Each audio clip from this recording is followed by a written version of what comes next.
Саламатсыздарбы, Факт KG YouTube каналынын көрүүчүлөрү. 6 майга карата жаңылыктар менен таанышып алыңыздар. Тажикстан Республикасынын өзгөчө кырдаалдар боюнча комитети Баткен облусунун өрттөнүп кеткен Максат айылында кыргызстандык журналист тарткан сүрөт иллюстрациясын колдонгону үчүн кечирим сурады. Тажикстан Баткенде болгон окуяда канча адам каза болгондугун расмий билдирди. Ташиев Тажикстандан кечирим сураганбы? УКМКнын жообу. Чүйдө түн ичинде уурдалган кыз табыла элек. Чүйдө 44 жаштагы киши мектеп окуучусун бычактап кеткен. Президент Садыр Жапаров Баткенге барды. Тажикстан Республикасынын өзгөчө кырдаалдар боюнча комитети Баткен облусунун өрттөнүп кеткен Максат айылында кыргызстандык журналист тарткан сүрөт иллюстрациясын колдонгону үчүн кечирим сурады. Сайтыбызга 2021 жылдын 3-майында жарыяланган иллюстрациядагы так эмеси үчүн кечирим сурайбыз. Сүрөт чындыгында эле Кыргызстандын клуб агенттигине таандык жана алардын журналисти Кыргызстандын аймагында тартып алган деп айтылат маалыматта. Буга чейин Тажикстан Республикасынын өзгөчө кырдаалдар боюнча комитети пресс-релизине сүрөт тиркеп, анда Гафуров районунун Овчы-Калача, Бобожан айылындагы жана Согди облусунун Исфара шаарынын Сурх-Ворус, Чорку жамааттарындагы жаңжал учурунда сүрөт деп атаган. Бул сүрөттү Кыргыз порталынын оператору Хамидулла Узаков 2 майда Баткен облусунун Лейлек районунун Максат айылында тарткан. Үй кыргыз жараны Назимбайга таандык болгон. Турак үй 30 апрелге караган түнү өрттөлгөн. Тажикстан Баткенде болгон окуяда канча адам каза болгондугун расмий билдирди. Чек ара жаңжалынын натыйжасында Тажикстандын 19 жараны каза болгон. Бул тууралуу Азия Плюс Согди облусунун администрациясына шилтеме берүү менен билдирди. 19 курман болгон жана 87 жаракат алган үй бүлөлөргө жардам берүү үчүн 3 миллион сомони жөнөтүлдү деп билдирди облус башчысынын басма сөз кызматы. Кыргыз тараптан чек ара жаңжалында 190 адам жаракат алып, 36 адам каза болду. Алардын арасында балдар бар. Окуя болгон жерден 40 миңден ашуун адам эвакуацияланган. Ташиев Тажикстандан кечирим сураганбы? УКМКнын жообу. УКМКнын басма сөз борбору бул видео монтаждалган деп билдирди. УКМК Камчыбек Ташиев кечирим сураган жок деп ишендиришүүдө, бирок алар жазуунун түп нускасын беришкен жок. Белгилей кетсек, Улуттук коопсуздук мамлекеттик комитетинин төрагасы Камчыбек Ташиев чек араларды демаркациялоо жана делимитациялоо боюнча жолугушууда Тажикстандан кечирим сураган видеосу социалдык тармактарга тараган. Видеодо кыргыз жана тажик тарап сүйлөшүүлөрдү жүргүзүп жаткандыгы көрсөтүлгөн. Баткен облусундагы мурдагы ыйгарым укуктуу элчиси Өмүрбек Субаналиев, УКМКнын төрагасы Камчыбек Ташиев жана башкалар катышкан. Алардын маңдайында Тажикстандын Улуттук коопсуздук мамлекеттик комитетинин төрагасы Саймомин Ятимов баштаган тажик делегациясы отурат.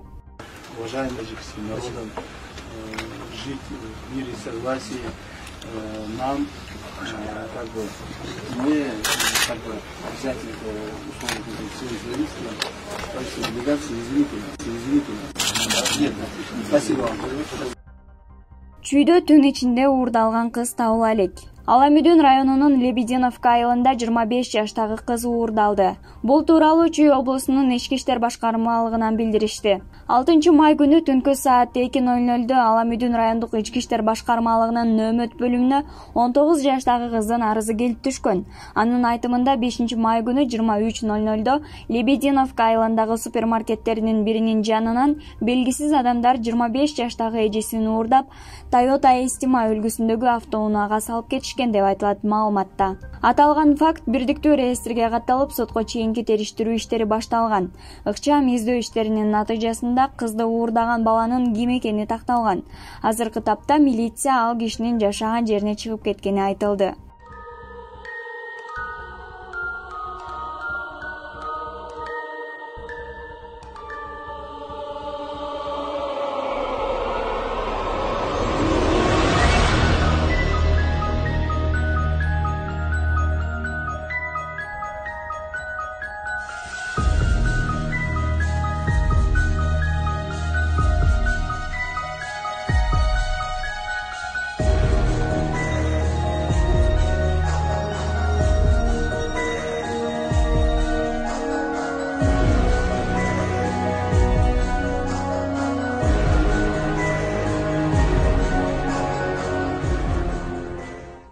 Чүйдө 44 жаштагы киши мектеп окуучусун бычактап кеткен. Ысык Ата районунун ички иштер башкармалыгынын кызматкерлери 4 майда 17 жаштагы мектеп окуучусун бычактап салган 44 жаштагы Чүй облусунун тургунун кармашты. Бул тууралуу аймактык милициядан билдиришти. Маалыматка ылайык, шектүү тергөө иштеринен жашырынууга аракет кылган. 4 май күнү саат 19:00 аймактык ооруканадан Ысык Ата райондук ички иштер бөлүмүнүн нөөмөт бөлүмүнө жашы 7 элек өспүрүм бычактан жаракат алып жаткырылды деген билдирүү түшкөн деп билдиришти Чүй облустук ички иштер башкармалыгынан. Ыкчам кызматкерлер кол салган адамдын өздүгүн тактоого жетишти. Ошондой эле кылмыш жасаган соң ал качып кеткени белгилүү болду. Ал досунун үйүнөн кармалган. Кармалган адам Ысык Ата районунун ички иштер башкармалыгынын убактылуу кармоочу жайына киргизилген. Сотко чейинки процесстер уланууда. Президент Садыр Жапаров Баткенге барды. Бүгүн 6 майда Баткен облусуна иш сапары менен барды. Бул тууралуу президенттин маалымат кызматы билдирди. Маалыматка ылайык, президент мамлекеттик чек аранын кыргыз-тажик тилкесиндеги акыркы окуяларда жабыркаган айылдарга барып, жергиликтүү тургундар менен жолугушат. 5 майдагы маалымат боюнча, Баткен облусунун аймактарында кырдаалдын кесепетинен зыян тарткан курулуштар боюнча 136 турак жай жана 84 объектке зыян келтирилген. Баткен облусунун аймактарында түзүлгөн кырдаалга байланыштуу эвакуация иштери уланууда. Баткен районунун Миңбулак, Үчтөбө, Таш-Тумшук, Көкташ, Аксай, Көктерек, Ортобоз, Самаркандек айылдарынан өзгөчө кырдаалдар министрлиги тарабынан 14361 жаран эвакуацияланып, Баткен шаары, Бужум, Чек, Жаңы Жер, Актурпак, Карабулак, Чоң Кара, Рават айылына жайгаштырылган. Лейлек районунан Борбордук Интернационал, Арка, Саада, Максат, Достук айылдарынан 26288 жаран эвакуацияланып, Сүлүктүү, Исфана шаарларына, Карабулак, Коргон, Самат, Булак башы, Маргун, Кулуңду айылдарына жайгаштырылды. Жалпы Баткен облусу боюнча 40649 жаран эвакуацияланган.